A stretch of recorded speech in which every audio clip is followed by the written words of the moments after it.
hair standing on end just thinking about it.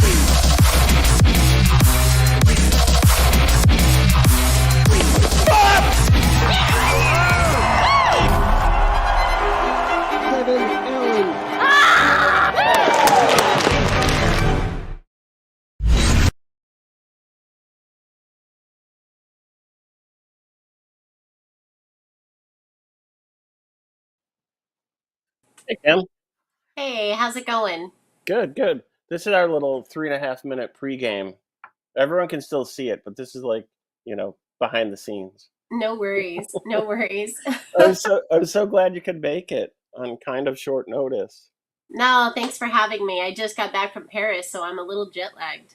Oh, are you? Okay. Yeah, I was there handing out medals and doing all kinds of stuff, so it was fantastic. It Oh, was kind of emotional, to see it all and, kind of be on the behind the scenes. It was fantastic, but at the same time, a lot of fun.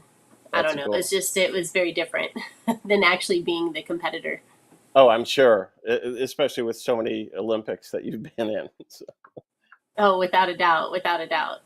the hey, so I mentioned to the guys, if you want to hang out for the full hour, you're welcome to. If you want to bounce out whenever, just Okay. I have another event. I have to go train at 2 o'clock. So I'll probably bounce out about 30 minutes in or so. perfect. Okay. That's, if that's okay with you.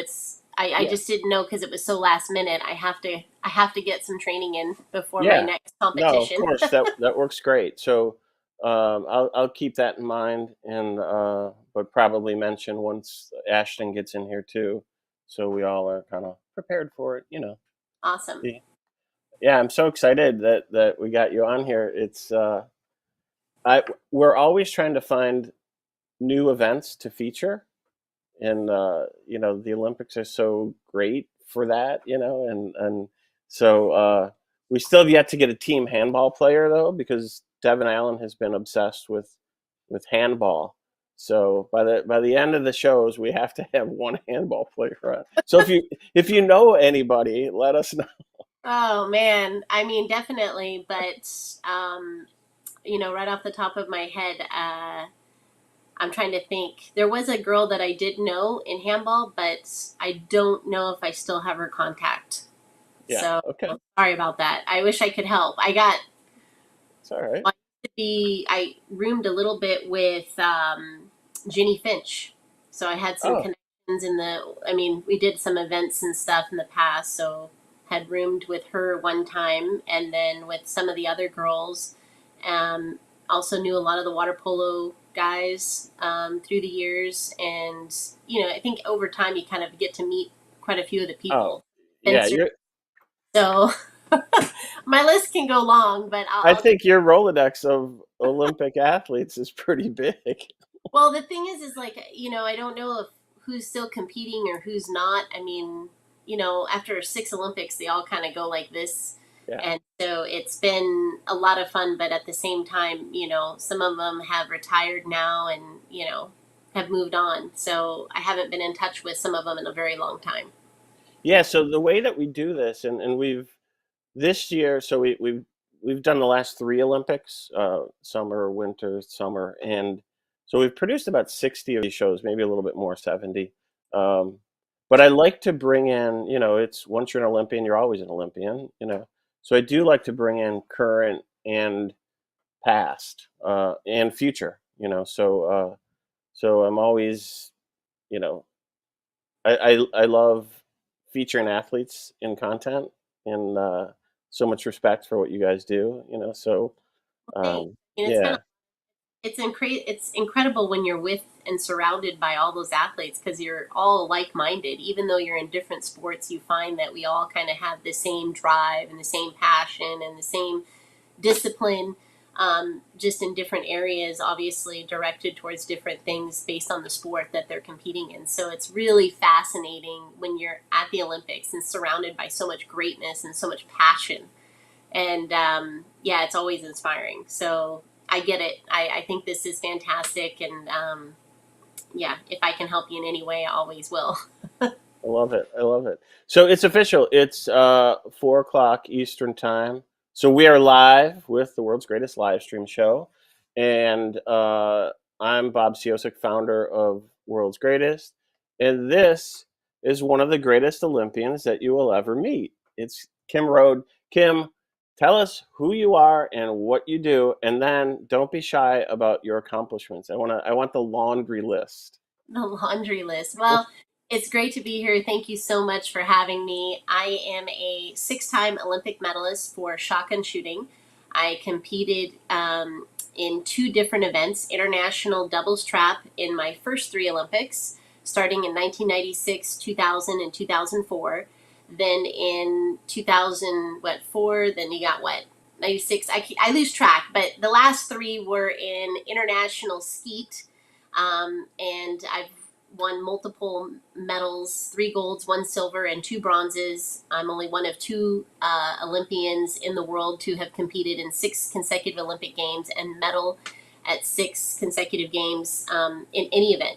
And that's for winter, summer, all the events combined. So I don't have the opportunity to win as many medals as some of the other sports, but I've been very consistent and fortunate at my 1 shot that I've had at the Olympics. That's awesome, and perfect timing with Ashtin popping in right there, right Hello. at the end of Kim's intro. So we might as well go right into Ashtin. Introduce yourself and tell us, who you are and what you do. Hello, my name is Ashtin Zamzow Mahler in my track community. I do the heptathlon, so it's 7 events in track and field. I won national championship, Big 12 Athlete of the Year, placed 5th at the 2021 Olympic trials, and the last one in 2024. Yeah, so we're just doing our thing in the heptathlon. Hey, we're right in the middle of day 1 and 2 of the hep. Yes. So why don't we do a little chatting? Kim's going to have to bounce in about 30 minutes, but Okay. I do want to talk one little moment here between day 1 and 2. So the hep is across 2 days. Tell us again what's on day 1, what's on day 2, and then what you kind of saw today. Yeah. So the heptathlon, the first day consists of the 100 hurdles, the high jump, the shot put, and then the 200. The second day is the long jump javelin and the 800. But today was really interesting. The hurdle race to begin the heptathlon, it wasn't as fast as I was expecting it to be with a lot of the times, with some of the competitors' PRs of expecting a little bit faster of a race. And I'm not sure why, but Talia got second. She ran 13 flat, so it was a little bit off of her PR. And then Shari got 4th, I think, right? Or 5th. And then Anna got 7th, 13.3. So she was off her PR too. And then, Shari in the high jump. I was not expecting that. Yeah. At the trials, we were talking to each other because I know that she can jump high. She jumped 190 or 188. I think 185 might be her PR. And she's telling me how she puts bars up at 191, which is like 6'2", 6'1", and she's like, yeah, I just clear that every day in practice. And so when I see her no height in the high jump, I'm like, what is going on? A 171, that's like, I can hurdle that, and she can too. So that was mind boggling. And she just looked rattled from the second jump. And anyways, that was interesting. And Talia's leg is wrapped. I feel like that girl is always, I saw that, yeah, battling injuries. Sorry, I didn't know if you wanted to take me through the whole thing. I'm just so excited. Hey, we're gonna pause on that because Well, I'm gonna ask you, Ashtin, how much do you know about the sport of shooting? The shooting, oh gosh, I know it's hard, and I think I do it wrong. Honestly, whenever I grew up hunting, and when I looked down the barrel, my husband noticed this. I think I closed the wrong eye. Yeah, so I don't do it right. So much respect to you. I know you're amazing. Oh, thank you. Well, I'm actually left eye dominant, which is what you're describing. So about 80% of all women are left eye dominant. So it's really common that you would say that you line it up wrong. And so I'm living proof that you can still shoot. You can still do it. There's just a little trick with some tape that actually fixes that, or you can switch to being the other hand. A lot of people aren't coordinated that way, so they just put a little piece of tape. I'm one of them. But Wow. yeah, that's kind of explaining. Interesting. I'm glad to hear that you have done it. Yeah, I mean, wow, you gotta teach me that trick. That's interesting. I mean, I Yeah, still managed to hit the thing, that I'm aiming at. I'm a pretty good shot, I think, but that's interesting. yeah. Kim, There's a lot of tricks to it. Kim, you're so humble. I could only find like 2 pictures with you and all those medals. So I decided to just do the cool, rifle around your, around your neck shot for the promos. But the one that I wanted to use, but you don't want to offend anybody, so I wanted to use the one with like the 42 geese or ducks or whatever that you shot there. Like the birds, that post was crazy. There was like how Wow. with you out there hunting, it's like I mean, Well, it's almost like crazy. It's got to be like we're coming home with a lot of, you know. well, usually they handicap me when I go hunting with the family and with individuals. They put me to a lower gauge or put me way off on the end and limit the number of shells. But at the end of the Wow. day, it's something that was, I was raised with, something that was passed down generationally in my family, hunting in the outdoors, and that's really how I got into the Olympic arena. Somebody said, "Hey, you're pretty good." I was getting ready for one of the local hunts, and somebody said, "Why don't you try the club shoot?" And it just kind of kept mushrooming from there. And um, I started competitively shooting when I was 10, and by the time I was 16, I was going to my Olympic. And so it just really went very quickly. And now I'm 6 Olympics later. This will actually be my 8th one here in Paris that I just got back from. And I didn't compete there, but I was actually handing out medals and working it as I'm now the vice president of ISSF, which is stands for the International Shooting Sports Federation. Ashton, right? I mean, yeah. Wow. Oh my gosh. What am I even doing on here? Well, I have to say I'm not a runner. That's not my forte. So I could definitely use some more running in me. But yeah, Well, that's not my strong of it either. So yeah, girl.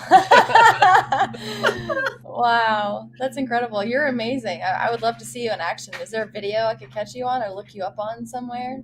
oh, I'm sure. Yeah, there's videos all over the YouTube and internet of me throughout the years of competing from when I was little all the way up now to current. I'm still going for LA 2028, and I have been working really hard politically to try to save our sport and do different things and bring more awareness to it. So, in my endeavors in that is kind of taken away from my ability to train. But for LA, I'm actually going to put it all on the line, as of course that's where my hometown is and everybody Oh, cheering, and I really want to make that. So hopefully you guys will see me competing again for LA 2028.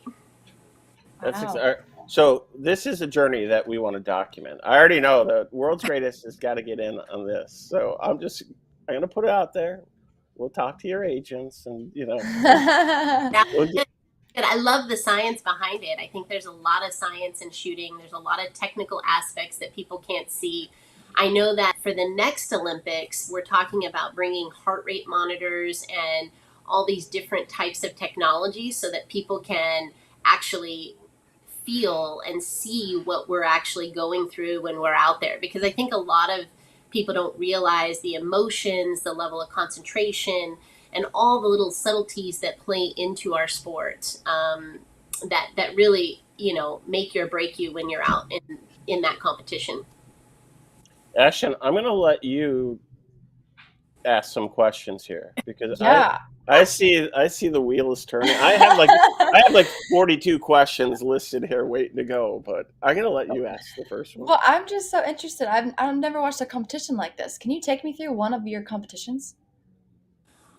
Sure. I mean, I think the one that I'm currently competing in is international skeet. We had several medalists here in Paris. Vincent Hancock, Connor Prince, Yes. both won Amazing. gold and silver in the men's skeet, and then Mhm. also Austin Smith, who's one of my teammates, walked away with a medal as well. So we have a lot of depth in our team for international skeet. And basically, when I Mhm. say international skeet, that means you have a high house and a low house. and the targets come out of the houses and literally cross in front of you. And depending upon which station you're on, there's 8 stations, 7 Yes. and a 7 set in a half semicircle, with the 8th station being in the middle, and you shoot singles and doubles depending on which station you're on. You have to start with the gun at your hip, and when you call pull, which is what releases the target, it can be instantaneous or up to 3 seconds anywhere at random in between. And the targets are being thrown about 70 miles an hour, and they're about the size of your fist. Yes. Okay, I saw this competition. I saw us win gold and silver, but I didn't know that's what you did. Holy cow, that looked hard. Yeah, and of course, when you are in the elements, you start adding in lighting and wind, and when you watch their final, like all those things playing into that final, as it was windy and there was lighting and clouds and all that stuff. I mean, those are elements that we have to take into consideration when shooting. That's amazing. Whose Wow. next door neighbor is doing their lawn right now? Is this Oh no, that's mine. I'm so sorry. Is it that loud? Oh my gosh. It is, Ashton. It is actually that loud. It's Okay. not. Hey, it was rattling me, but Kim has nerves of steel. She was fine. Okay, let's take this to a different room then. She was absolutely fine. Kim, you just started to rattle off all these different factors. I think that's fascinating. So take us through kind of what's that rank order of factors that have the biggest impact on success or not success? Well, I think the biggest thing in shooting is pressure. Obviously, pressure plays a big part in the shooting. If you hit it, you're in. If you miss, you're out. And usually the competitions come down to that one shot or that last shot. It's all or nothing.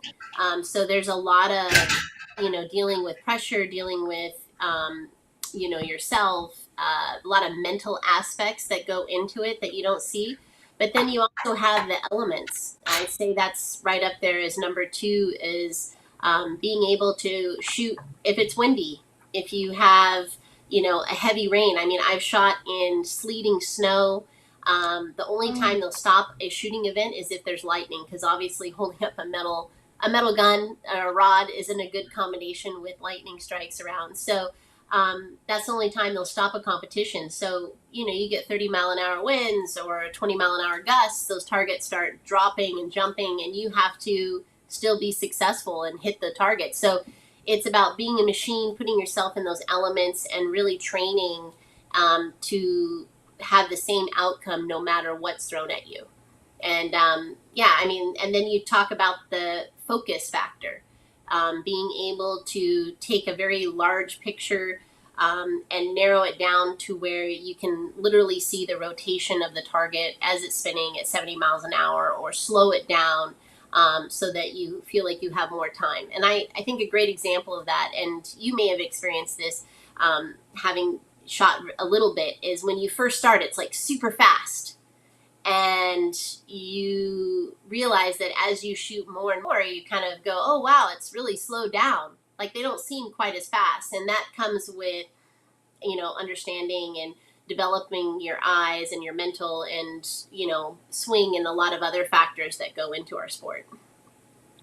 That's so how much? That's not the technical aspects. Then you start getting into like the chokes and the gun and the ammunition, and I mean, there's a lot of science behind it. I mean, down to the thickness of a hair as far as your chokes go. It's very, very technical, and even more so in rifle and pistol. It's incredible. It's incredible. How much of it, when you're at your level, like how much of it is feel when you're kind of in the kind of competition part of it, and how much is kind of technique or kind of that side of things? It's all technique. There's no like feel. I mean, yeah, you can feel good about the day and everything, but you still have to have that technique. Otherwise, you're not going to be successful at the end of it. I mean, obviously, I always say that when you're winning the gold, it's easy. It's when you're winning the bronze or the silver, things aren't going right, and you're having to work twice as hard for those medals. And that's really the truth of it, because things aren't coming easy, things aren't going the way that you had planned or that you had hoped, and you're trying to figure things out very quickly. And a lot of people don't even realize the technicalities in our sport of what we're doing in the moment. And some of the athletes don't even either, because it's so much like walking for us. We've done it so many times, that repetition. Like when you walk down the street, you don't think right, left. You just walk, and you're able to talk on the phone and chew gum and hopefully do all these other things. It's kind of the same thing for us. We have some things that we ingrain in us and in ourselves, to where it's like walking, where it allows us to focus on other things like the weather, the lighting, or other factors that are going to be throwing our way. So it's a multi-level type of competition, concentration, and techniques that are coming together to be successful to hit that target. It's incredible. Wow. I have a question. Okay, 6 Olympics, 6 medals in the Olympic, right? You had multiple medals. Yeah. Say that again now. Did you have multiple medals in specific Olympics, or is it one event each time? I only had one shot. Yeah, one shot at each Olympics, and I medaled at 6 for 6 in my event. So it's incredible. Like, so what does it take? I ask this question all the time, and I'm going to do it to Ashtin later. What does it take to be the greatest? Well, I think, having gone to 6 Olympics, each one is definitely different and unique. And I think it really depends on where you're at in your life. When I was 16 years old and I went to my first Olympics, I don't think I really realized what it was I had accomplished until I got home. And it really hit me when I went back to high school and was like a senior in high school with an Olympic gold medal. How life-changing and what that meant. I mean, at the time when I was doing it, I was just doing what I loved and doing a lot of it. I mean, I think every Olympian will tell you practice makes perfect. Being out there, dedication, repetition. I mean, the list goes on and on. But then as life changes, you have different priorities, different things, different challenges, and each Olympics definitely has brought that. I know in Rio, for example, after I had my son, I couldn't walk, but more than a block. So I had some difficulties with my pregnancy, and I knew I wasn't 100%. And going into that competition mentally, knowing you're not 100%, competing against other athletes that are 100%, that's very challenging. So to walk away with a bronze medal, I couldn't have been happier.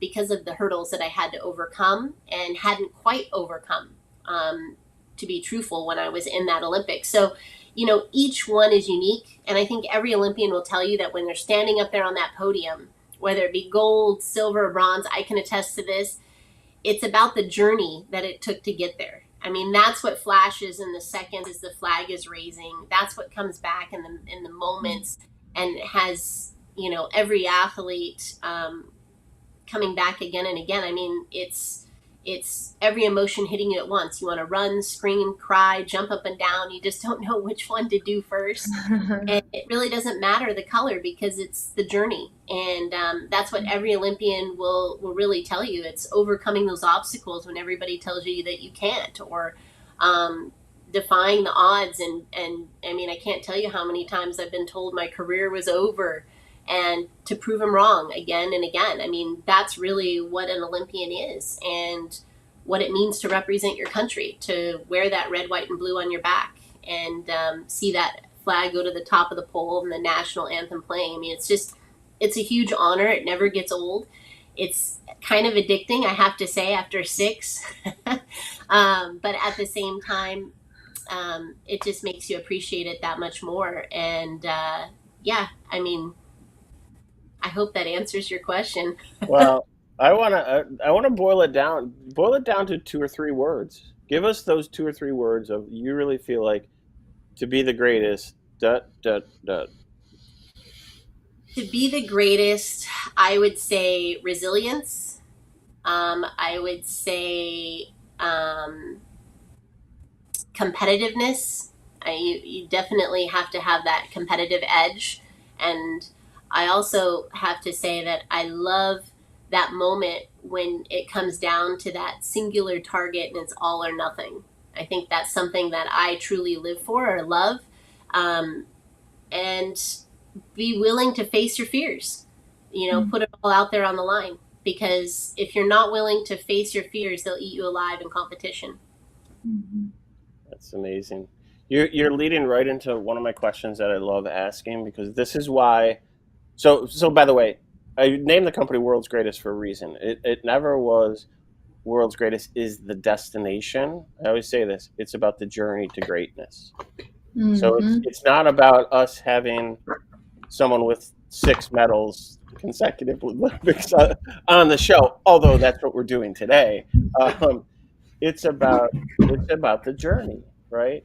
But I am obsessed. Literally, the reason why I created the company, I'm obsessed with understanding how do you great athletes take all that experience, all that practice, all that talent, and call on it for that specific moment that you need it on the biggest stage. How do you do that? I don't think it's anything that we do specifically. I think we just do it every day. For me, when it comes to the Olympics, I don't think of it as the Olympics. I think of it as just another competition. My family's going to love me just the same. I'm going to go out there, do the very best I can. That's all I can ask for. But I think one thing that I definitely am not afraid to do is to basically face my fears. I mean, even though I've been 6 times, even though I have so many medals, I'm going to put it all out there and try to go again, whether win, lose, or draw, because I love it and I enjoy what I do. So for me, I think when I'm standing out there on that line, competing, that it's it's easy. I mean, it's easy to an extent because on some levels I care, but on other levels I don't. And it's kind of hard to explain. But you have to go out there with no fear and just do the very best you can and just lay it all out there and let the chips lay where they may. Ashton, as you're hearing that, what's resonating with you as you're hearing Kim talk about that? Oh, just everything she's saying. It makes complete sense when she says winning gold is the easiest part, because it is. That's when everything lines up and it's just easy. It just falls in your lap. And the years when you don't do as well, or you're facing an injury, you're worried about that while competing the whole time. That is the hardest thing to compete with, is like falling in a hole, or you're, digging yourself a hole in vent one, or, the first bad shot, whatever it could be. And then having to climb out of that is the hardest thing an athlete can do. And it goes towards their resilience. And yeah, like being the greatest is something you do every single day. So whenever you do step out on a big stage like that, she said, it's easy. It's like second nature. And what stood out with me, like, after having not competed in 2 years, this past year, going from the first HEP opener, scoring 6,000, not having done 4 of the 7 events, getting that confidence back was a fear, overcoming fear. And that was the past 2 years. I was working through a lot of fear, just thinking I could never compete again, never be able to run again without pulling my calf or hurting something else. And then to be on the Olympic stage, it was just like, all right, I'm not here to I'm not just here to just kind of made it. Like, I'm here to compete. And that's whenever I stepped over that boundary and started thinking about that competition as just another meet, man, that's when my freaking lights went off and I was just doing great. And it's easy. It's easy, especially when you're in shape. When you're not in shape, it's not easy. But Well, yeah. I would say one other thing too, though, is that, I've always competed against myself. So Mm-hmm. I've never gone to a competition to try to beat this person or beat that Mm-hmm. person.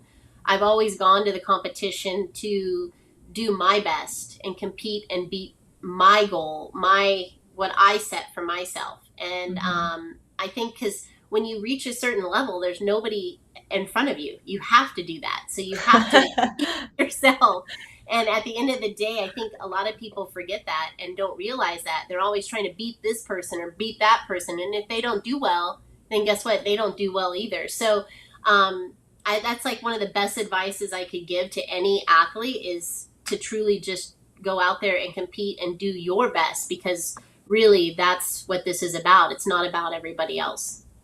While we're talking about being your best, so I did an interview with Shari Hawkins like a week ago for this show, and so we've shown some of the videos during the show. But the one point that you're hitting on it, Kim, is she talked about this. What really clicked for her was when she realized it wasn't just doing your best, but believing that your best was good enough to win.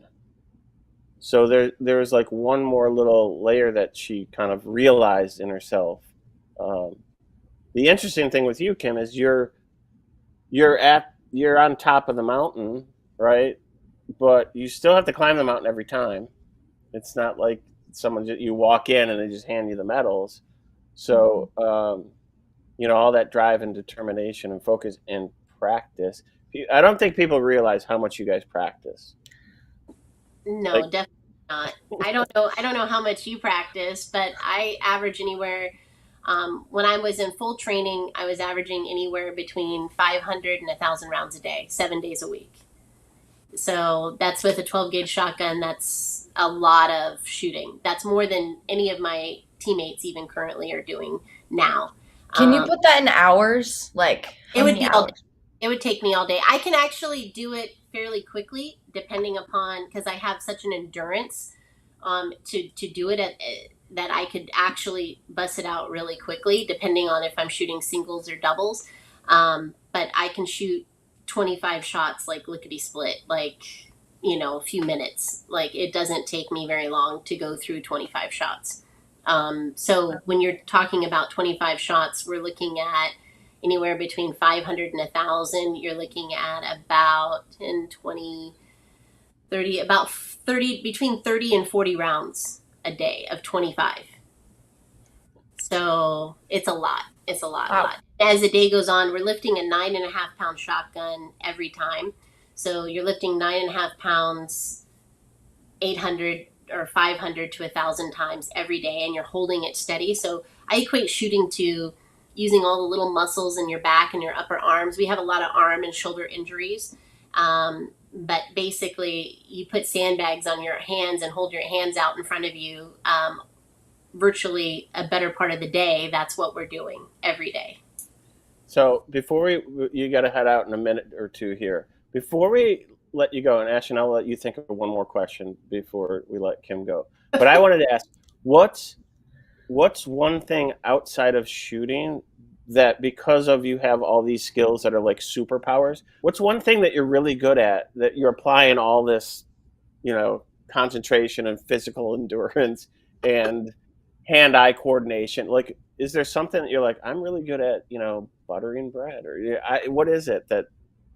Well, it's kind of interesting. I do have a lot of hobbies. I tend to do more than most, so I'm kind of very good at organizing my day or planning out my day, because I tend to do a lot. But probably one of the things that I'm really known for amongst my friends and family members is party planning. So the organization, the detail, the planning ahead, the little making creativity type stuff, all that stuff I tend to shine on. And so I tend to do a lot of events. I've done parties with over 200 people. I've done parties for 50, but at the end of the day, if anybody has a party that's like around me or my friends, they always come to me to help them organize. Aww. And I guess it tends to be one of my, it's easy for me and I love it. So it tends to be one of the things I think I gravitate towards. That's so cool. Wow. I have a question for you. Okay. Have you ever done like arm competitions with all this weight and stuff that you're holding all day? I feel like you're just really strong. It's funny because as fit as I am for shooting, I'm not like super like overly strong. In fact, I have arm injuries, so like I can't raise my right arm past horizontal. Like that's as high as I can raise my right arm. Um, I can't, like I can touch my head, but like my physical arm doesn't go higher.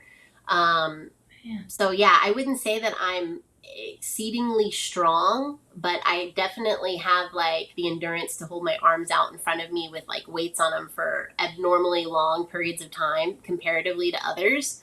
But Wow. if I was to be in like an arm wrestling thing, I would lose instantly. I don't have that kind of arm strength. It's very subjective, like the type of muscles that we're using in shooting. It tends to be our upper necks, our back muscles, like around our backs and stuff. We tend to sit, if you notice, I'm sitting kind of more hunched forward, because that's the way that we are in a position for shooting. So we're always being yelled at to sit up and put our shoulders back.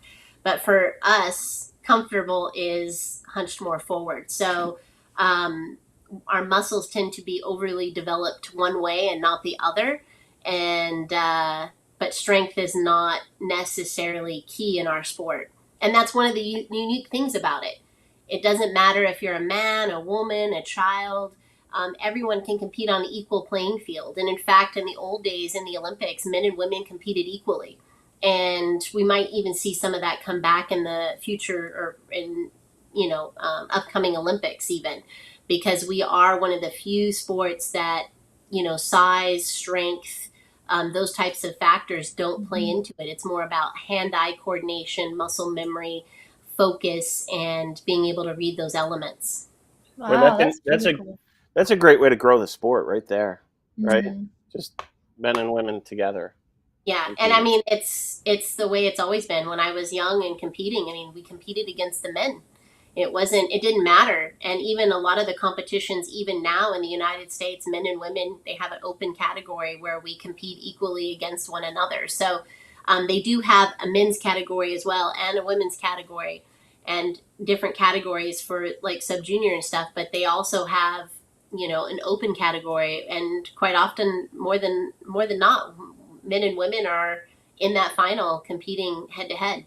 And I think that's one of the great things about our sport. And it doesn't matter. I mean, I've had people in wheelchairs literally giving me a run for my money. And that's one of the things where I think shooting is something like 30% of the Paralympics as well, because it's not something that requires a lot as far as strength or size, but more mental and focus. And it comes back to where everyone can do it and compete equal.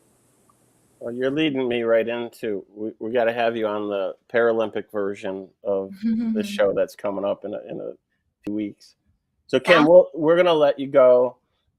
This has been so interesting. Ash and I are probably gonna talk shooting like for the next 30 minutes. So well. Do I it's, get to ask her a question? Because I don't even. yes, Oh oh of yeah. course. Awesome. So tell me a little bit about your sport and like, because obviously, I mean, I've seen it, but I'm not up Yeah. to par, like up on all the skivvy of it. Yeah. Well, I'd say my sport's pretty speed jump based because we do 2 jumps and well 3 runs, but on the 800's not an endurance run. That's a sprint. People who say that's an I mean, it's an endurance sprint. It's like we're running. If we're doing it right. I sometimes, most of the time, don't do it right. So I gotta work on that. But it's a lot of training, like you said, a lot of hours. The shorter days is 3 hours a day. The longer days, you're pushing 5 to 6.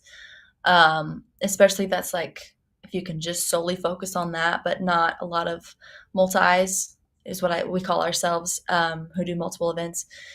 I have the luxury of just doing that as a job. So we do have, part-time jobs. So we're kind of limit our time of training, but it's pretty grueling. You're really using every single muscle in your body with your arms, your upper body, jumping with your legs, running with your legs and your lungs. And it's a mental game too. You go out there every day and no matter what the weather's looking like, if you're lucky, you have an indoor track, you go out there and you train. And I've trained with it raining, with it pretty dang cold because wherever I train, there's not really an indoor track. that you're just kind of out there in the cold and you suck it up. But I think that honestly makes you tougher when the competition comes and you do have to work with those outside factors. And it's pretty grueling. I mean, it's 2 days of full and high intensity focus on each rep. You only get 3 reps for the jumps, like the long jump, 3 throws, like for the shot put and for the javelin.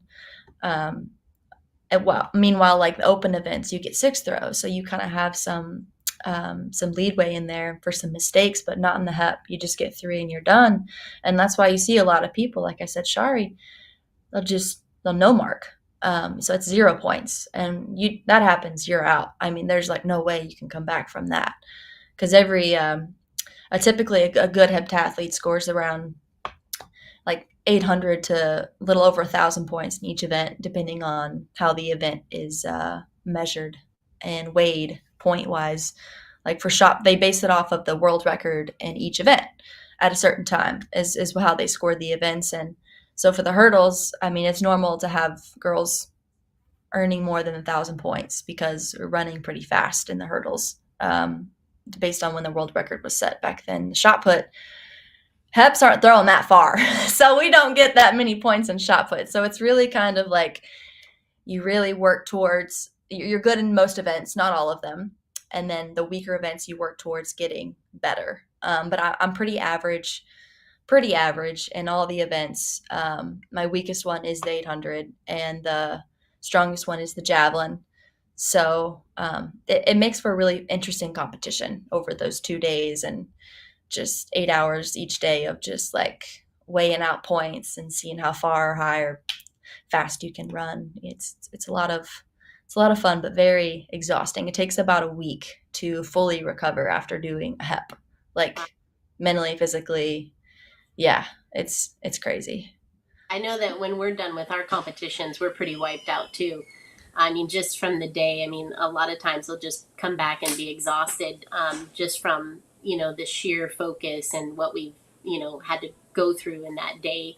So I get that. I find it fascinating because that's one thing about the Olympics. When you're at the Olympics, you're surrounded by so much greatness of so many like-minded people. You find that no matter whether you're in heptathlon or in shooting or in any other sport, swimming, we all have commonalities, and it's very fascinating. So, yeah, I mean, good luck to you, and thank you. I have you too. Now, you can see the gears turning on me now. I'm like, okay, do you break it down? Like, I mean, you break it down big time in shooting to where we'll work on an individual target and not just shoot the whole round. So I imagine it's a lot the same where you focus on, like you were saying, like I'm really strong here and I'm really weak here. We're much the same. We look at our strengths and our weaknesses, and just admitting that is huge, and working on that is a huge step in being successful, because that's where you raise your average and you get better. Yep. I think that's where a lot of athletes make a mistake, and they don't want to admit where they're weak or, where they're having issues, and they just want to like kind of ignore it and keep going. And unfortunately, they stay the same. They don't ever get better. And so, yeah, kudos to you. I think that's fantastic. And I already, like I said, have a million questions, but I have to go train now. Oh, okay. Yes, good luck. So, we're cheering for you. Guys, thank you for having me. And yeah, let's keep in touch. If I can help in any way, reach out. I'm always here.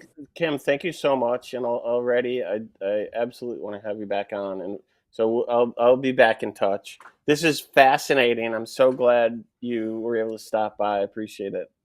Thanks for having me and letting me share about my sport. I think it's so fun to learn about other sports as well, and to be able to share about mine. So thanks again.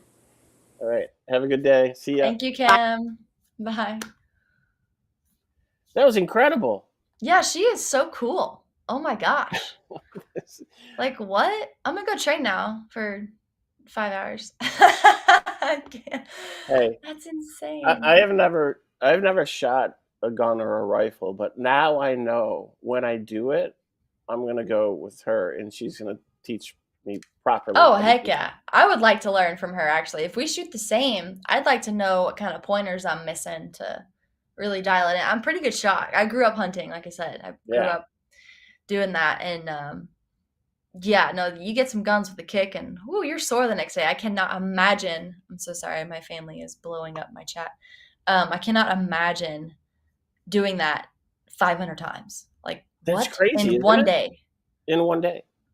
Like, no I wonder mean, her shoulder, like she can't move her arm above her shoulder. Like, that's what I'm saying. I'm like, this is ridiculous. I mean, I mean, props. It's think amazing. about the concept of this. So, I mean, if we had more time, this would be a 90-minute show. 6 Olympics. Just do the math. That's 24 years. I mean, really, it's more than that because you have to take the years before to get to that first Olympics. So Yeah. decades. Yeah. That's why I'm literally 27 years old thinking about this. Is like when I was 3 years old, she was at the Olympics. Like I'm just like, wow, this is crazy. I I am like just trying to get to one, and she's like, oh, I'm going for 7. I'm like, oh yeah.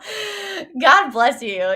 People like you are incredible. But she's right though. You have to have that competitive drive and that just like it makes sense that she's good at party planning because she's so attention to detail and getting better, and it makes a lot of sense. Okay, how do I mute this? I was going to Anyways. ask you that, what you thought. How did that translate? How does shooting translate to party planning? Oh god, no, it makes sense though because she's like I said, so attention to detail that it like in her shooting, it's so technical. It's from what it sounds like. She is so dialed in to the gun that she has, to like her techniques, all this stuff. I'm just like, it makes sense. You have to be just spot on every single shot. And the heptathlon, I feel like track is a little more forgiving. I mean, even though you just get the one race, the one jump, the one, attempt, it's more feel like talent and just, reps over and over and over again and get the feel for it. But hers is like so technical. It's like the throws, shot put, javelin. You have to be so technical. But you have to be strong. You have to be flexible. Hers is just like nailing it I don't know. That's crazy to me. It literally is, and then we'll move off this. But it literally is, you can't miss, right? I Yeah. mean, so you have to do it right every single time, Mm-hmm. right? I Yeah. mean, so if you miss, you're out. Like, so Yeah, I know. It's talk about that's an it. all or nothing sport. I mean, Yeah. Yeah. I mean, yeah, no forgiveness at all. That's the interesting. where do you want to pick up? Do you want to pick up back on today's events? Do you want? First of Whatever you all, think. let's do this. We got to take one step back. All right, I got to get my stopwatch out. So Just stop. yes, because I'm going to time you on something. Okay. We've been doing this with everybody. All right. Okay. I want to hear your life story Oh gosh. in 60 seconds. Oh Ready? that's impossible. Ready? Go. Okay, I was born. Just kidding. Okay, my parents put me in track when I was 5. I did track all the way up until I got a scholarship in my senior year in high school. I went to A&M.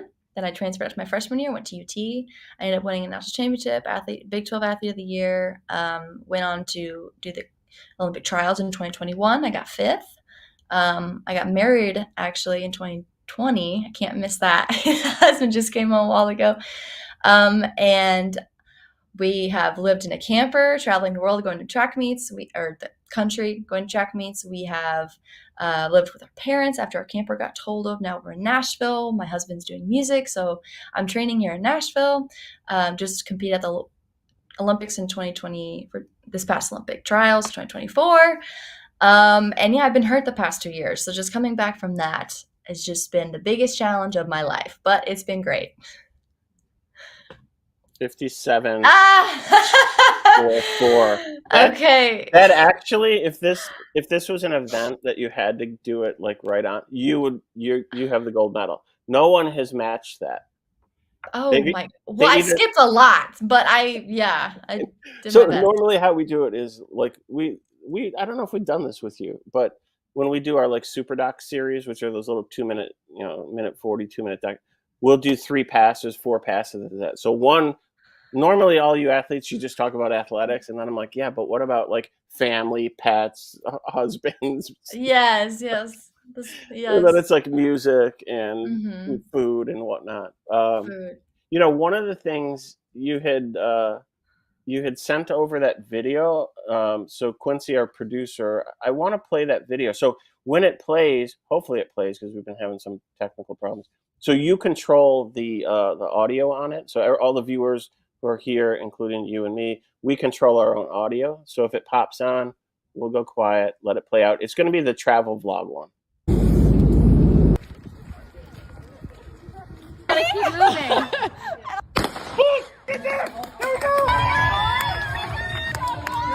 Sorry, guys. Okay. Shadow.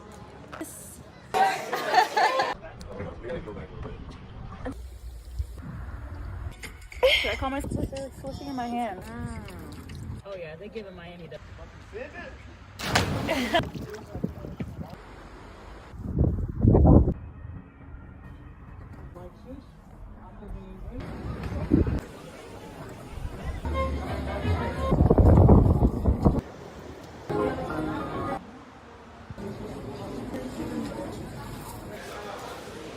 Mine is so.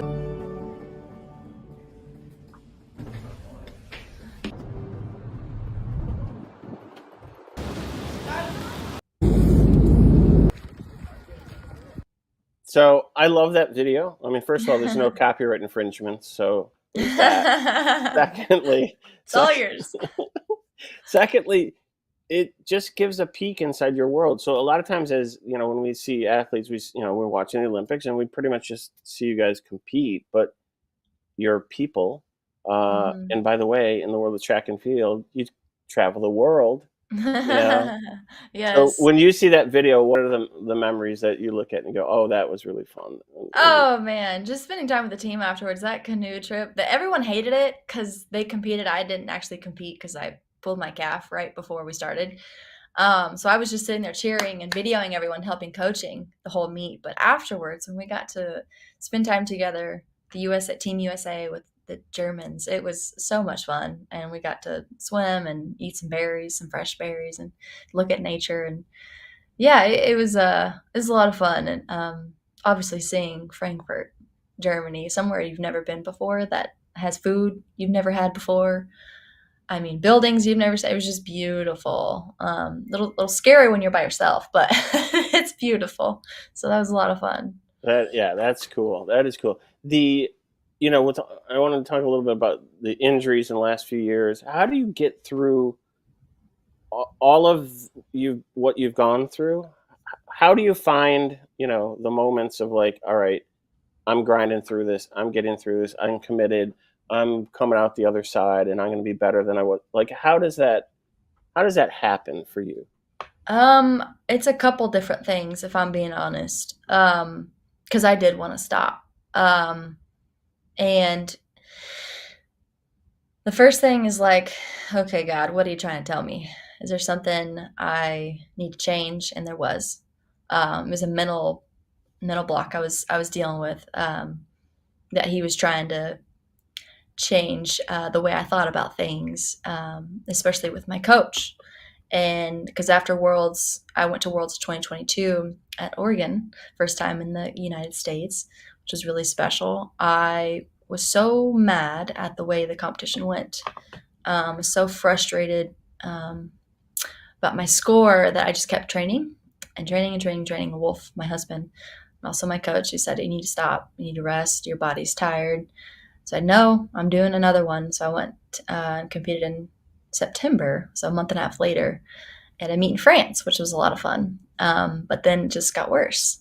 My score got worse. The competition, I didn't compete very well at all, and I was so mad. I kept training, and it's not good. Athletes should know that rest is important, especially off season. Take that seriously, because your body is just trying to tell you, especially what I was going through, to just call it off, just start new, just change training, and just heal up for next season.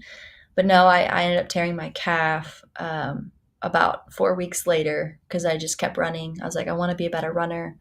So I kept sprinting, I kept running. I had some things pop up that I just kind of kept training through. And then before I knew it, I was sprinting and spikes on with a sled on my back, a really heavy sled, and ended up just tearing my calf. And that took me out for about a year and a half. And that was probably the hardest time in my life I think I've ever gone through. I wasn't with family. We were in Tennessee, so I wasn't surrounded by my family and had that support. Didn't have my friends support. Just no one to really talk to. Didn't have any friends here to talk to. I couldn't really get off my couch because I was really unable to walk because it hurts. Every time I would do something, I'd end up hurting it. It just kept pulling and pulling and pulling every time I did try coming back. I think it tore 3 or 4 times and then pulled numerous times between that. And they flew me out to the Olympic Training Center. I had, tier 1 care is what they call it when you're sponsored by the USA Track and Field. I had really good health insurance. So they saw me 3 times. They shot me up PRP, PPP, this new injection thing for tendons. And it finally healed, but it turned out that was like 8 months into it. They're like, I don't know why you're not healing. I was like, I don't know either, but please fix it. I want to compete. And the shot ended up healing the calf somewhat. That's what I thought. And then about 8 to, I guess, 10 months later, I ended up pulling it again. And I was like, what is happening? And so it took me about a year and a half. I think I tore it in November of 2022. And this summer, April of 2024, I almost tore it again at a track meet. I was just throwing the javelin because I was like trying to do other events. I was like, no, my calf kind of hurts. And so I was unable to run for a very long time. And just trying to do anything I could to stay in shape. So biking a lot, swimming a lot. But yeah, I almost tore throwing javelin. I was like, this is ridiculous. Wow. I don't have any shot of going to the Olympic trials. I need to find someone else to help me. And I found, supposedly, the world's best physical therapist. You know Ashtin and Brian Tyson-Eaton, the world record holder in the decathlon. Yeah. Yes. It was their massage therapist who I became friends with, and Noah, we're really close now with friends. He told me that this woman is the best therapist in the world. And so I said, I want to see her, please. So within a week, I flew out to Oregon. I saw this lady and she's like, okay, you need help. This is pretty bad, but we can clean you up. I said, okay, I have a month. That's when Wow. I need to qualify. She said, a month. Wow. Okay. You're going to have to stick on it, but I can get you running in 3 weeks. I said, okay. Or 2 weeks. So the first 2 weeks were exercises. It turns out it was a alignment issue and weaknesses that I didn't know I had, but it makes sense to why I was tearing my hamstrings in years past. Just my hips were out of place. And it ended up, my calf this time was the weak point, and the calf just kept tearing. So I was trying to fix my calf the whole time, but everything else was out of place still, so it was always going to be hurt. But anyways, long story short, Wolf, my husband, my coach, having people around you to help you, guide you through, like, hey, you're still good. You're still the girl who won NCAAs, as a senior. You still have that fire in you. You're still very talented. You have one of the high scores coming out of college in the heptathlon. That's what Talia Brooks' coach told me, actually. He was trying to get me to train with Talia for years now. And I love them. I really do. But I'm married. So it's really hard to just leave your husband and coach. And I love him as my coach. He knows me so well, obviously. But yeah, he's like, I wish I could train you. You're obviously had one of the highest scores besides Anna and now Tamara, who just won the last NCAA championships. But yeah, so I knew I had the potential. I knew I could be great if I could keep healthy and train. So I just did a lot of praying, and my family raised money for me to go see the therapist and to get some training in, and then get a qualifier in Dallas, literally 3 weeks before the Olympic trials. So it was just like I'm very a mental game, first off, getting right in the head, and then help with my coaches and teammates, or my coach and teammate just believing in me really gave me the extra, okay, I can do this. That's incredible. Well, this is why we have these conversations. I didn't know like 80% Yeah. of that. Yeah. And most people Incredible. don't. I don't like sharing stuff like this because it's very painful to be crying like every day and to like still keep a smile on your face, just because you don't, first of all, want to let your competitors know what you're going through and to show weakness sometimes, but to also just be like, no, like stop this, you can do this, and get out of that kind of headspace too, is really important as an athlete. But sometimes there are days I needed to cry and I needed to let it go and I needed to quit being so tough on myself and just like, okay, just let it go. Because it's hard. Track, I mean, not just Yeah. track, sports are hard, especially on such a high level. Yeah. Shari talked about this in our conversation. This idea of it's okay to cry. It's, and again, yes, you guys are the world's greatest athletes. Literally, that's the heptathlete and the decathlete. Good, you're amazing all around in all these running, jumping, throwing, doing all these different things. But you're gonna Yeah. have those moments. Yeah. Yeah. And I it's hard watching the Olympics now and seeing all of my teammates that I had been on teams with, when I was 18 years old, 20 years old, all the teams I was with, Team USA, and to see them at the Olympics now, and like, dang it, I, if I was healthy, I should have been there. But it really motivates me for the next one, which is scary to think about, another 4 years. But being healthy really changes the whole game. And I'm excited that I've actually seen someone who can help me and get me in the right path again to where I don't have these issues just pop up randomly and not know why. But yeah, I'm really excited, and I think there's still a lot of potential. Get me back to running again on the track, because it's just been literally 2 years of swimming and biking, and as you could have seen, it did not help at all. It does not help with sprinting and running and track and field. So, yeah. But let's talk about that javelin of yours. Oh, yeah, there you go. That you don't need to sprint for. I could train that. Oh, I want some training on that javelin. That's the one thing I really would love to throw. Like, Oh, it's so fun. it's got to be. Like, what is that feeling like? It's like a spear. So I threw a lot of football growing up. My dad was a football coach, and he still is, and my track coach. And I was always hanging out after school, wait for him to be finished with football practice. So I'd always pick up a ball and throw with my brothers, or some of the guys competing there, and I was just always a really good thrower. I don't know if I was just strong upper body. My mom had a strong upper body, but she sucked at the javelin. I hope she's not listening on this, but she knows. She told me, she's like, I sucked at the javelin. And so I don't know where this came from. I really don't. But I just could throw the dang thing. And it's not really a throw. See, because now I pick up a football and I can't throw it. It hurts my shoulder. It's like a slingshot. It's like a pull, is how I explain it. Like if you were to stretch your rubber band and to like let one of the sides go, and that's the javelin basically. So you're trying to really just stay relaxed, believe it or not. One of the biggest cues is like was when I was told just to stay relaxed. If you keep the arm tensed, there's no like stretch, and you really want that stretch. So you got to stay relaxed while throwing, but it's really hard when you trying to throw really far. So take us through that kind of the movement of a javelin throw. Kind of Yeah. walk us through how that works. Yeah. So basically you're trying to, like any event, you want to set up to where all your momentum and energy is at the very end where you're throwing. So the build up, the jog in, the run in, whatever your approach looks like, you just want to make sure all your energy and speed is at the very end of the throw.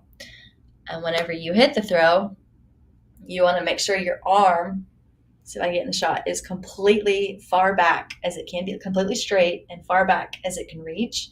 So that's why you have to be really flexible on your shoulder all the way to your arm. Even your elbow, you have to be really careful not to bend this guy and come around like this and throw, because you see a lot of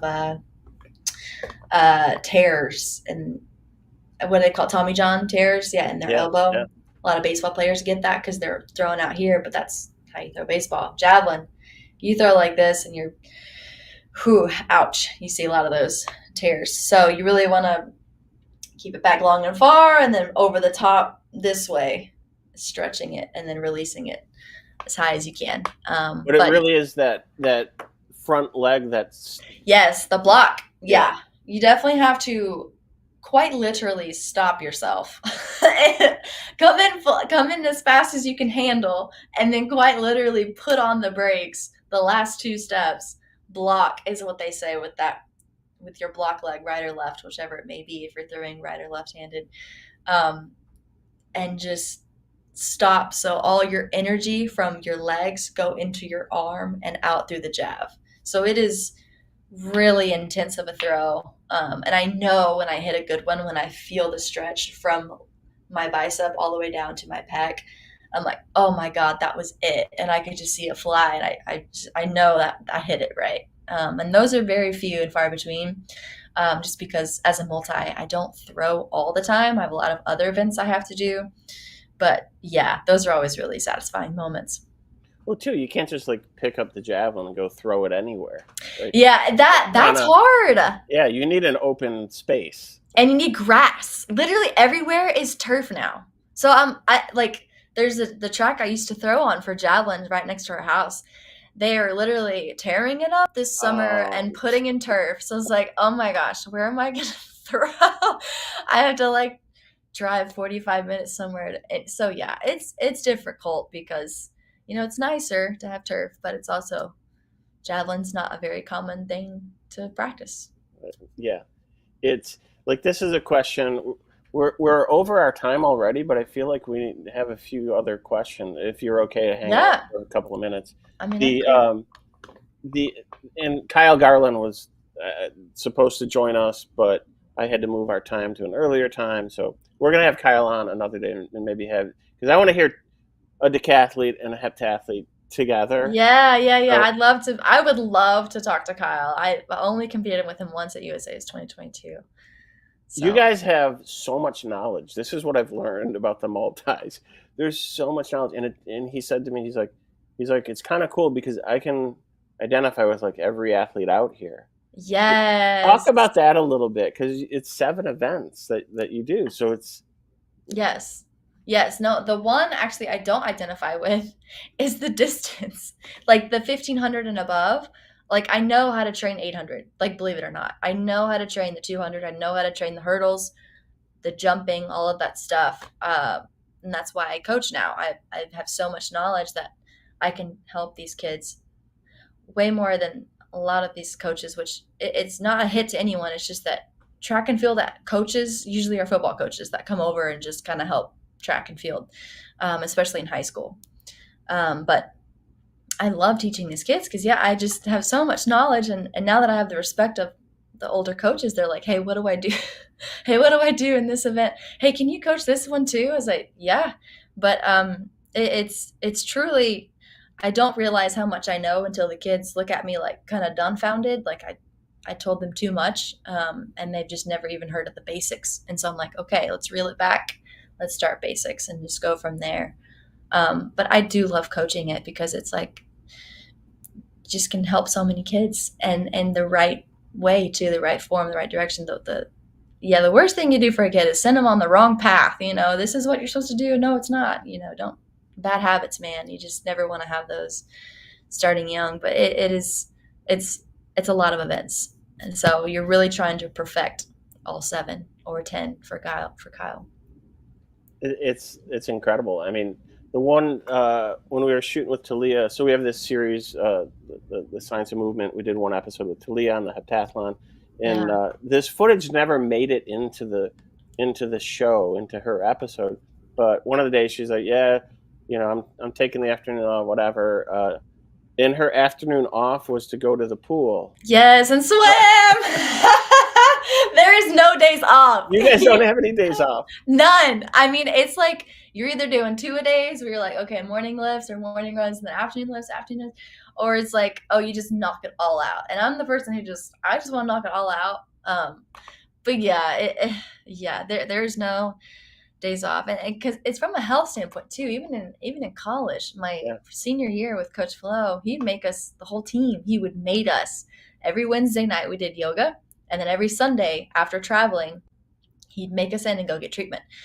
Just because he's like, I need y'all ready for Monday's practice, and it was a thing that kept us healthy, I think. So that was very smart of him. That's cool. How is it working with your husband? Oh, it has its challenges. I'm It has. sure. I honestly, I love it, especially going to meets. Just traveling with my husband. Uh, One hotel room. Obviously, he knows me like the back of my hand. We can eat together. We can like go get dinner, breakfast, lunch, everything, and train together. Literally sees me day in and day out, how I'm feeling, what I'm looking like. He thinks big picture, and I really do appreciate that about how he trains, because he was a pretty good decathlete. Unfortunately, injuries got the best of him, but he was. I think he was too strong for his own body, to where like he'd run 10.5 and 100 and really good pole vaults, or he'd like probably win all of the races. He'd win the 100, he'd win the 400, and he ran 47 low, and then he'd win the 1500. So he has a really good foundation of how to get in shape and to run that way. But coaching me, it's different when you have a little bit different injuries pop up, or I have this thing called vocal cord dysfunction, where the doctors told me, you literally don't know how to breathe right. I'm like, what are you talking about? So like this flap, and that closes whenever you eat food, over your lungs. It closes so your food doesn't go in your lungs, but it closes whenever I try to breathe. So that's what makes training for the 800 longer stuff. It's just so hard for me. On top of that, being hurt. So it's just a challenge that Wolf and I have really learned over the years, because you can train it in a bad way. We learned that one summer. But yeah, it's just, like I said, he is just very, very, very good at knowing me as an athlete. And we both know that there is so much potential I still have not tapped as an athlete. But I'm a late bloomer, so I feel like my years are still ahead of me for PR. Yeah. Shari this was her first Olympics. She's 33. That still blows my mind, and I'm so proud of her for going on and continuing, because I was just, we were all the Heps were like, oh, she's still here, she's still going. Yeah. And she PR'd in like so many events at the Olympic trials, and we're so proud of her. I was really hoping this Olympics would be a better outcome, especially for her high jump, knowing how good of a high jumper she is. Right. Yeah, that was shocking. So for tomorrow's events, who do you think, Talia, does she have a shot? She's, I think, 7th right now. It depends, because like you're talking top 3 medaling. Yeah. Podium shot. Yeah. She can. She has a huge long jump. I think she's fit to jump really, really far. If she gets a PR in the long jump, and she hits a PR in the javelin, and she runs a PR in the 800, I totally think that she can medal. Absolutely. Because the heptathlon, you never know what's going to happen. Some people can no mark in the long jump, which happens a lot. Or some people can just have a bad javelin, and most girls do. But you have some heavy hitters like Tiam and Vetter who consistently on that stage, and they're just so used to it. It's like a meet they go and do, every year, twice, a couple times a year, and it's just like easy money for them. But I think Talia has a shot, definitely. Because Vetter, one thing I heard while in Germany was that she hurt her hamstring training, but she looked okay today. So you just never know who's going to show up day 2. Yeah. And then, Anna Hall's probably in a good position as well, right? Yeah, she's sitting 3rd right now. But there's some 4th is close. It's also close. I think 1st to 5th. I'm not sure how far back points wise Talia is, but she's got that huge long jump, and then she just sticks with it in the javelin and 800. But it's pretty close. It's going to be a good competition. Yeah, it's going to be cool. I mean, this is the fun thing of seeing all these different events. I do wish, I don't want to bash NBC's coverage and the Olympic coverage. No, bash them. They need to do a better job. They really do. Oh my God. Okay. All right. Let's just take a short minute on this. First of all, there's a lot of competitors. We want to see all the lanes. Yes.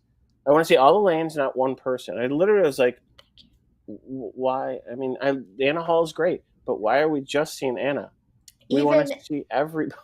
Even in the Olympic trials, though, my grandparents were like, I know who Anna Hall is. Thank you. Can you show other athletes?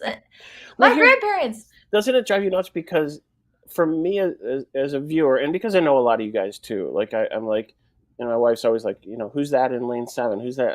So I'm like filling in some blanks, right? But it's like, why am I doing that? You should be doing that. Yes. Oh my gosh. And then they only show like one throw of the 3 or the best throw. Like, what about the other Americans? Or what about the other athletes who are sitting 4th, 5th, 6th, and 7th? Like, it's a HEP. You never know what's going to happen each event. I learned, and the other thing is, again, I don't want to bash them too much. But like, if you're covering, I learned a lot about gymnastics. We did an episode with Yul Moldauer. Narrowly missed. He made it in Tokyo. Narrowly missed this Olympics. He was like the next guy out. Wow. But a bummer. But I learned so much about gymnastics from Yul, and I'm like, why are they not telling us what's going on in the vault here? Because Yul told me, like, I kept saying that to the point where like it's like, okay, enough, Bob, with all your knowledge here. Yeah, well, it's like, I don't know. Maybe they just don't have enough time to cover all the knowledge there is on the sport. I don't know. It's just like, Yul is like, look, you're running with all your speed. You're hitting that. You're hitting the springboard. I didn't know, by the way, they can change the springs. Oh. So who knew that? Because I'm like, hey, Yul, what's going on with the board? He's like, I'm like, what are you doing? He's like, oh, I'm putting in more springs. I do it with 8. It's like you can't go over 8 or something. Or I don't know. But he's like, yeah, I'm putting in 2 more. I'm like, you can do that? He goes, yeah. Never saw that before. And he goes, so what I do is I punch it, and when I come running as fast as I can and I punch that board, then I have to become as stiff as a board. And if I go really stiff, it's like, so it's like just what you're saying almost in the javelin. Wow. So I see these parallels between you guys. But instead of hearing that, I'm hearing, that was a good vault. Yeah. Yeah, no. It's like, oh, no, she missed that one. Like, what did she miss? Like, it's like. Right. I want to know what tell me. Like, you're supposed to know this. I mean, the detail, obviously we've done a lot of stuff with Ryan Krauser over the years, right? Yeah. And Ryan is such a technician. Mm-hmm. And it's so cool to, like, when we were first shooting that episode for this series, I'm like, how are we going to shoot this to make it interesting? And then I did one interview with Ryan. I'm like, and I hadn't talked to him in a little while. And I'm like, oh yeah, we're just going to let Ryan do his thing. Just talk about it. So fun behind the scenes fact. No, I'm not going to say it. I'll tell you afterwards. Dang it. Okay. We have a lot of good fun facts about everything on these shoots, but that's awesome. But yeah, I mean, it was amazing to see him in the show. It was amazing. I learned so much about the heptathlon through Talia and through Captain as well. I love Cap. He's great. He's so nice. These are the people too that everyone doesn't understand. Like, there is a team behind you guys, right? I mean, you need a team, right? Yes. No, I have learned that, especially since moving to Nashville. I didn't realize how great of a community I had in Austin, between my chiropractor, my massage therapist, like everyone who was there to always, I could just one text away. My family, like my coaches, like having different eyes on me, training partners, that kind of thing, all just kind of went away. And I came here and I thought it'd be easy peasy, lemon squeezy. Mm-hmm. Oh no, like everything changed. And once you get hurt and you literally know like nobody around you, you're like, okay, who I trust? First off, it's a big deal to take care of my body, like to know like what goes on, and not only a track athlete, but like a heptathlete. And I don't know, it's a lot. And your team is everything. If you don't have a good team, like I fly out to my therapist in Oregon now, and just because I trust her, I know she's gonna fix me. If you don't have a good team, I would have been donezo. So Yeah. That's important. We've gone 15 minutes over, and we could still keep going. I gotta have you back on another show with Kyle. Yes. I really want to hear you guys going at it, like, because you guys together. I mean, it's just there's too much knowledge to kind of stuff into one person in one episode. Heck yeah, let's have it. And hey, today though we learned a lot about shooting. We did. Kim was awesome. Kim was great. She's very smart. Yeah. I'm gonna see if this works. If it doesn't work, then we have a tough time. Devin Allen's always like, we don't know how to end the show. So we don't know how to end the show. And so I posed it to, we had, we did a breakdancing episode that's breaking as part of the Olympics this year. And so we had, not this white girl. No. We had my buddy Quickstep, who's in the breakdancing Hall of Fame, and B-Boy El Nino. So we did one of these shows with them, and I posed it to them, and they came up with an idea just on the spot. They riffed. We tried to load it 2 days ago. It didn't work. So we're going to try to load it again, but not quite yet, Quincy. Don't load it yet. So before we go, again, this is Devin making this stuff up. So I'm just rolling with what he's done. You get as many shout outs as you want. It can be to brands. It could be to potential brands. It could be to family. It could be to Wolf. It could be whatever shout out you want to give. So go ahead, Ashtin. Give me a shout out. Oh gosh. Okay. Yeah. Really put me on the spot there. I would like to thank my family. Wolf gets a lot of shout outs, especially on my Instagram. I don't think I thank my family enough. They put together a GoFundMe for me this year to help, see a therapist and to get me back on track, but also came to my meets, both the meet in Dallas and the meet in Oregon, and supported me through all of it, especially my parents, my dad, who's been my coach since I was little. He's always calling and check up on me, and I do not give him enough praise and thanks. And my siblings too. I have 5 other siblings, so there's a lot of us, but they are really, as I have moved away from them, I've really come to just miss them, but also be grateful for them and their support and encouragement and their love. So yeah, thank you guys. Love y'all so much. That's awesome. Hey, on our side, you can see all of our socials down there, so we don't need to go through all those today. Couple of shout outs though to HSS, Hospital for Special Surgery. They are our sponsor for the Science of Movement series. Amazing group of people, amazing group of doctors and therapists, physicians. So big shout out to HSS. And also, you can, if you have a VIZIO TV, you can find the world's greatest content on VIZIO. And so it's not just Science of Movement show. We have a bunch of other content on there as well. And then Curiosity Stream is another one that we're distributed on, which has a bunch of documentaries. It's kind of a cool platform. But we found out the other day, you can find us through Apple TV too. So if you have Apple TV and you search specifically the Science of Movement show, will pop up. And I think it goes to Curiosity and to VIZIO. But those are my shout outs. Now, Quincy, let's see if we can get that video to play. If it plays, Ashtin, I'm going to say, see ya now, because we'll play it, and I'm just going to end the show. If it doesn't play, we have to come up with a real ending. Okay. Earlier, you said something that made me think of this Nas rhyme, which is basically like, so you could beatbox it, I'll say the Nas rhyme, and then we can end it right there. All right, ready? Yeah.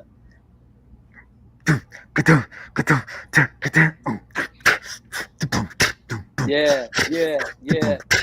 No ideas original, nothing new under the sun. It's never what you do, but how it's done. That's it right there.